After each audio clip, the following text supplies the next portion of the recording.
Aquascaping, an art form, a science, a test of patience and precision. For centuries, nature itself has inspired humanity to create breathtaking landscapes. And today, I embark on a journey to create something truly breathtaking. A masterpiece that will redefine what's possible, but, you know, in a glass box.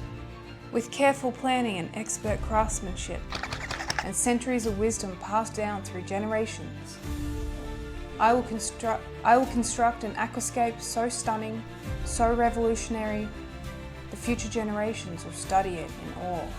So stick around as I create the universe's greatest aquascape the world has ever seen.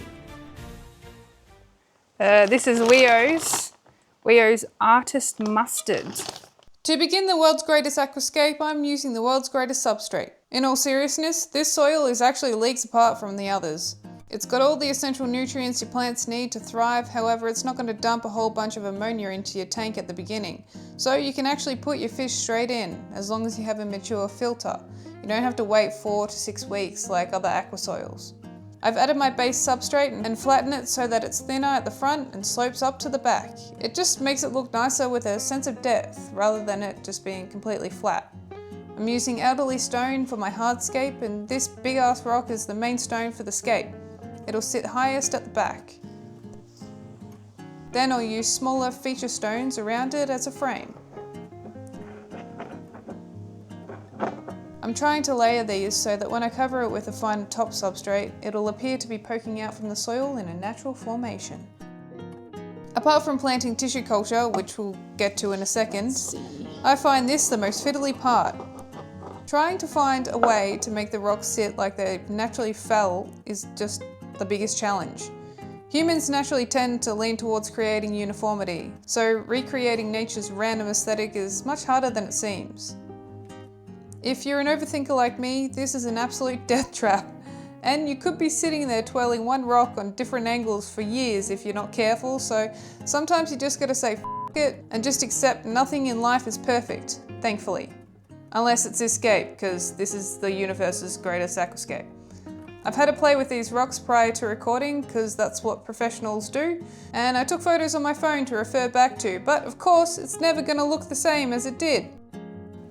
Expectation, reality. Now that I've got my rocks in the place that I kinda like, I'm adding more of my base layer to the back so I can give my scape some height. This also connects the rocks together. Fill it in. Oh shit, now it starts to look good. Just gotta trust in the process, I guess. Fill it up in the back and hope it gets better. How are we looking? Oh yeah, cool. Yeah, I don't hate it. Then I'm adding my finer substrate layer over the top. It looks like sand, but it isn't. It's the same nutrient-dense substrates as my base layer, but finer, making it a little easier to plant in and adds a smoother finish. I'd choose this over sand any day. Sand is just too compact and will choke your plant's roots or stunt their growth. This stuff, on the other hand, is kind of like the equivalent of finer nursery potting mix. It allows your seedlings, or your tissue culture in this respect, to grow in a nutrient-rich environment whilst also allowing microbial colonization and reducing the buildup of harmful substances. Wow, I sound smart. And it looks dope as shit. I began smoothing it all out with my hand until I realized that there are tools to make your life much easier, so I got a brush. Before you plant, make things easier for yourself by watering your substrate first. Ooh, look at the color of that stone once it gets wet. This will make it easier in planting and also keep your plants from drying out. It's okay. It's all right. I mean, that's your viewing angle because of the heater anyway. Yeah. Yeah, I think it's about right. Nice one. Okay. After getting the okay from the boss man, it's time to get the plants ready. I'm using Glossostigma for my carpet. Sure. I want to get rid of this agar, so to do that, we just rinse it off. We need to remove the agar from the tissue culture in a jug of water, split the plants up into smaller portions so we can get an even spread. I've pulled apart 3 tubs of tissue culture. If you're wanting your own most amazing aquascape the world has ever seen and recreating this, it's completely fine to use just 1 tub. It'll just take a little longer for your carpet to fully grow in. Gently get the tweezers.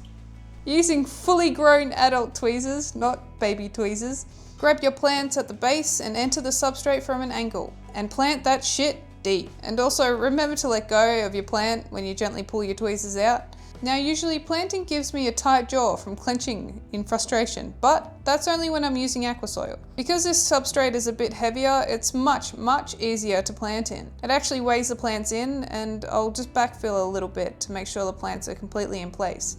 Be sure to spread your plants out evenly, just adding little clumps where you feel it's right. Look, it doesn't have to be perfect, because we will be waiting until it's completely filled in anyway, unless you're super impatient and looking for that instant full look, which I can also appreciate as well. Also, this is the reason why I say plant from an angle and not from above. If you plant from above, you're just going to pull the plant out with your tweezers.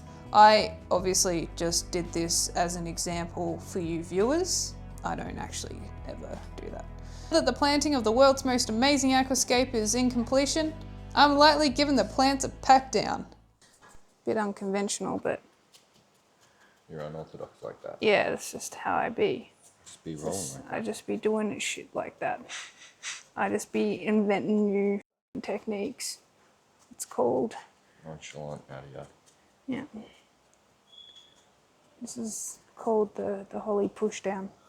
Thievery is also a part of creating the world's greatest aquascape. Take that away. I'm going to steal this light because this light is amazing. Look at how bright that is.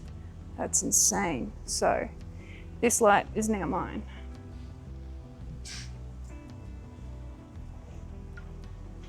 Bum, bum, bum, bum, bum, bum, bum, bum, bum, bum, bum, bum, bum, bum, bum, bum, ba-da-dow. Ba-da-dow. Ba-dow. And it's time to fill her up using reverse osmosis.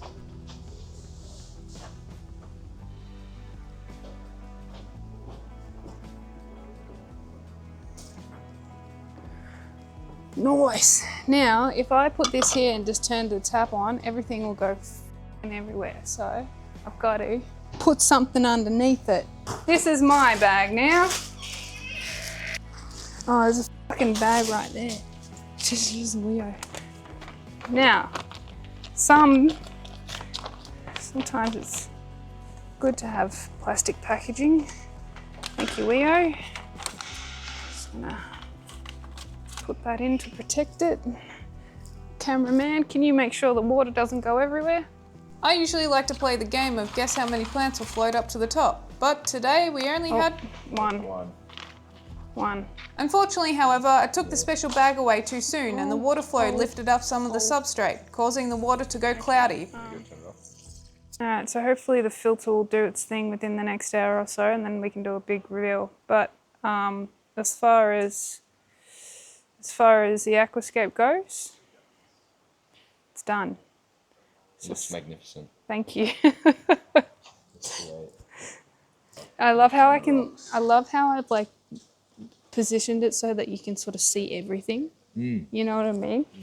Like I think I've done a really good job there, like creating a good sense of scale.